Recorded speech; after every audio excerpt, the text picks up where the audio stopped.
Hey, welcome back to another Quick Wins episode. And this one is the definition of quick wins. I'm Marissa Rader, and we are going to be talking about the meaning of success in this video. Success is oftentimes seen as being a person who has achieved some certain level of materialism or power, but that's not the only way to measure it. In this episode, I'm going to be discussing what really represents success so that you can find out if your goals are on track with where they should be. So, the first step that you need to take is defining success for yourself. What does that look like? A lot of times we will see inspirational or motivational posts on social media that say, success isn't defined by dollar signs, or, it's not about how much money you make, but the impact, which is completely true. But that still doesn't tell us what success is or what success looks like. And so I'm just going to share quickly with you how I determine my own success. And it's by the amount of people that I can have an effect on. So it's the amount of women that I get to work with in a year. That's how I determine success. Not by the amount of money that I make or by the material items that I can have in life. It is simply by the number of people I can impact in a year. How many women's lives can I change? Because I know that my success and my talents, and yes, I've put in the work to get better at them and to grow them and to develop them, but I've taken the steps that I have because God has given me those gifts and those talents, and He wants me to use them to glorify Him. And so for me, I do that by impacting the lives of other women. That is how I can use what He has given me to put my mark on the world and make it a better place and give glory to Him for all the amazing things that He has provided for me in my life. Okay, so you now need to do the same thing. What does success look like for you? Is it being a stay-at-home mom that raises the most amazing kids? Not that non-stay-at-home moms can't raise the most amazing kids as well, but if that's what you feel like success is for you, then that's what success is.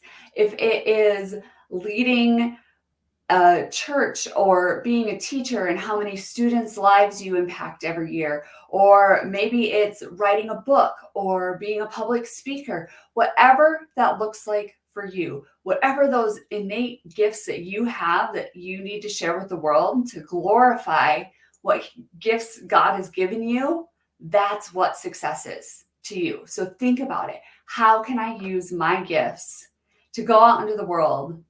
And what does that success look like? So you can't compare yourself to others because no one else has been given your specific skill set in the way that you've been given it. No one has developed it in the way that you've developed it. No one's had the life experiences that you've had. And so it's your job to go out and use what you've learned and your personality and your abilities. And so comparing yourself to others is not going to do you any good. You also need to set realistic goals because it could be a goal of mine to reach 1 million women every year, but that's not realistic. So my goals are much smaller than that because I can have a much bigger impact. If I were reaching 1 million women every year, I would not be able to dedicate the amount of time and effort. I don't know if effort's the right word, but I wouldn't be able to pour into them the way I want to pour into them if I was meeting and greeting 1 million women a year. So set realistic goals for yourself. Be persistent in them. Don't give up because even when things are hard, we've all heard the cliche saying that when one door opens, one door closes, another one opens, or find the window, or whatever that saying is. I don't even know. But you have to be persistent and you can't give up because new opportunities are going to continually present themselves to you. Take time for yourself to grow and to rejuvenate and be you. You can't, I will never say that you can't pour from an empty cup. I don't like that saying. I would rather you overflow your own cup into the cups of the people around you. So you do the work, you do the growing, and then you share that with other people. And then make sure that you're celebrating your accomplishments. Every single one of them. I say this, I think, almost in every episode, but you cannot celebrate your accomplishments enough. And find a support group or a mentor, okay?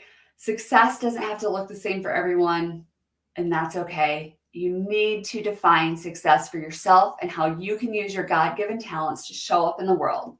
Don't compare yourself to others. It's only going to lead to frustration and unhappiness. Set realistic goals for yourself and be persistent in reaching them. Take time for yourself so you can maintain your energy levels and stay motivated. And celebrate your accomplishments, no matter how small they may seem. Find that support group or that mentor who can keep you accountable and on track.